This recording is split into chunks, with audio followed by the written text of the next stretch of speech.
नमस्ते दोस्तों, आज हम सुनेंगे संकटहरी चतुर्थी व्रत कथा। आषाढ़ मास के कृष्ण पक्ष की संकटी चतुर्थी को कृष्ण पिंगल संकटी चतुर्थी के नाम से जाना जाता है।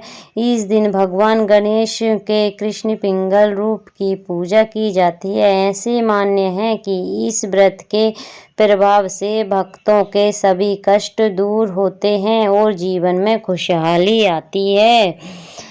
पौराणिक कथा के अनुसार एक बार माता पार्वती ने भगवान शिव से आषाढ़ मास की संकटी चतुर्थी के व्रत और उसकी विधि के बारे में पूछा। तब शिव जी ने उन्हें एक प्राचीन कथा सतयुग में राजा हरिश्चंद्र के राज्य में एक धनी साहूकार रहता था। उसके कोई संतान नहीं थी, जिसके कारण वह बहुत दुखी रहता था। एक दिन उसने किसी ज्ञानी संत से संतान प्राप्ति का उपाय पूछा तो उन्होंने उसे संकटी चतुर्थी का व्रत रखने और भगवान गणेश विनायक की पूजा करने की सलाह दी।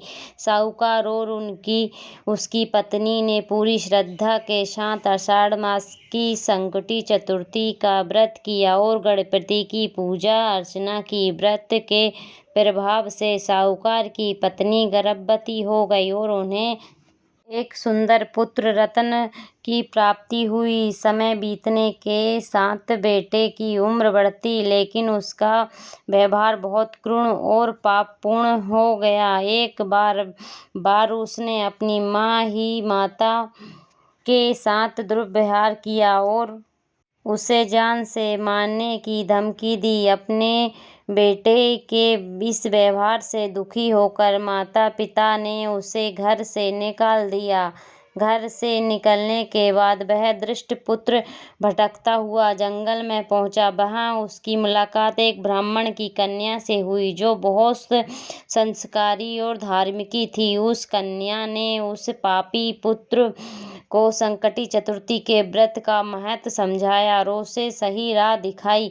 ब्राह्मण की कन्या के कहने पर उस लड़के ने पश्चाताप करते हुए पूरी विधि विधान से भगवान गणेश का व्रत रखा। गणपति की कृपा से उसने मन में सभी बुरे विचार और पाप नष्ट हो गए। उसे अपनी गलती का एहसास हुआ और वह एक नेक और संस्कारी इंसान बन गया। बाद में वह अपने माता पिता के पास लौट आया, जिससे वह अत्यंत प्रसन्न हुए। इस कथा के अनुसार जो कोई भी आषाढ़ मास की संकटी चतुर्थी का व्रत रखकर भगवान गणेश की आराधना करता है, उसके सारे पाप और कष्ट दूर हो जाते हैं। गणेश भगवान की जय, माता पार्वती की जय, भोलेनाथ की जय। हर हर महादेव।